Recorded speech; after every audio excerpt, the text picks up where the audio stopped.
அனைவருக்கும் காலை வணக்கம். இந்த நாள் இனிய நாளாகட்டும்.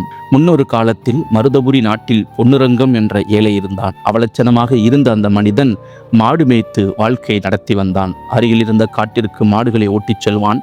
அங்கே மேய விடுவான். மரத்தின் நிழலில் அமர்ந்து புல்லாங்குழலை இசைப்பான். வழக்கம் போல அவன் புல்லாங்குழலை இசைத்து கொண்டிருந்தான். அந்த இசையில் மயங்கிய தேவதை ஒருத்தி அவன் முன் தோன்றினாள்.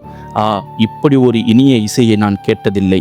நீ என்னை மணந்து கொள், உன் ஆசை எதுவானாலும் நிறைவேற்றி வைக்கிறேன் என்றாள் தேவதை. இப்படி ஒரு நல்வாழ்க்கை கிடைத்ததை அவனால் நம்ப முடியவில்லை. தேவதையே, உன் விருப்பம் போல நடப்பேன் என்றான் அவன். அடுத்த நொடியே அவன் அரசனை போல ஆடை அணிகலன்கள் அணிந்திருந்தான். தன் தோற்றத்தை பார்த்து பெருமிதம் கொண்டான். என்னை அவலட்சணம் என்று இகழ்ந்தவர்கள் முன் செல்ல வேண்டும், நான் யார் என்பதை அவர்களுக்கு காட்ட வேண்டும் என்று நினைத்தான். தேவதையே, நம் திருமணத்திற்கு முன் நகரத்திற்கு சென்று வர ஆசைப்படுகிறேன் என்றான் பொன்னுரங்கம். அவன் முன் அழகிய குதிரைகள் பூட்டப்பட்ட பொன் தேர் ஒன்று நின்றது. உனக்காக காத்திருப்பேன், விரைவில் திரும்பி வா என்றது தேவதை. அரசனைப் போல அந்த பொன் தேரில் அமர்ந்தான் அவன். பெருமிதமாக நகரத்திற்குள் சென்றான். அங்கே இருந்தவர்கள் அவனை பார்த்து வியப்படைந்தனர். அரண்மனை மாடத்தில் நின்ற அரசி நேரில் வரும் அவனை பார்த்தால் அவன் அழகில் மயங்கினாள். வாயிலுக்கு வந்த அவள் அவனை அரண்மனைக்கு அழைத்துச் சென்றாள். அரசி தன்னை மணக்க விரும்புகிறாள் என்பதை அறிந்தான் அவன்.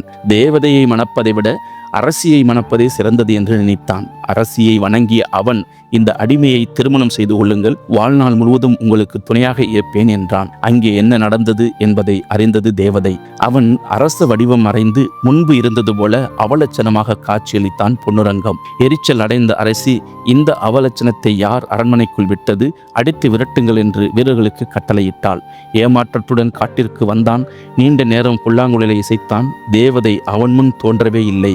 நன்றிகட்ட எனக்கு நல்ல தண்டனை கிடைத்தது என்று கதறி அழுதான் பொன்னுரங்கம். அன்பு சகோதர சகோதரிகளே, பிறர் நமக்கு செய்த உதவிக்கு என்றும் நன்றி உள்ளவர்களாய் இருக்க வேண்டும் என்பதே இதன் கருத்தாகும். இந்த கதையில் வருவது போலத்தான் அநேகர் இருக்கின்றனர். ஆரம்ப காலகட்டத்தில் தங்களுக்கு உறுதுணையாய் இருந்த மனிதர்களை அவர்களை நினைத்து பார்ப்பதில்லை. மனிதர்கள் ஆரம்பத்தில் தங்களின் கஷ்டகாலத்தில் உதவியாக இருந்தவர்களை மறந்து புதிதாய் ஒரு வசதி படைத்தவர் மூலம் தங்கள் ஆசீர்வாதத்தை பெருக்கிக் கொள்ள நினைக்கிறார்கள். உண்மை என்னவென்றால், உங்களின் ஆசீர்வாதம் எங்கு துவங்கப்பட்டதோ அங்கேதான் நிறைவடையும். இடையில் வருகிற ஆசீர்வாதங்கள் ஒருவேளை தற்சமயம் உங்களுக்கு சந்தோஷத்தை கொடுக்கலாம், ஆனால் அது நிலைநிற்காது. பரிசுத்த வேதாகமம், கர்த்தராகிய இயேசு கிறிஸ்துவை நீங்கள் விசுவாசித்தால் உங்களுக்கு கிடைக்கிற அந்த ஐஸ்வர்யத்தில் உங்களுக்கு எந்த தீங்கும் இருக்காது. கர்த்தராகிய இயேசு கிறிஸ்துவை விசுவாசியுங்கள், அவர் உங்களையும் உங்கள் குடும்பங்களையும் செழிப்பாக வைக்க வல்லவராய் இருக்கிறார். கர்த்தராகிய இயேசு கிறிஸ்து தாமே உங்களை ஆசீர்வதிப்பாராக.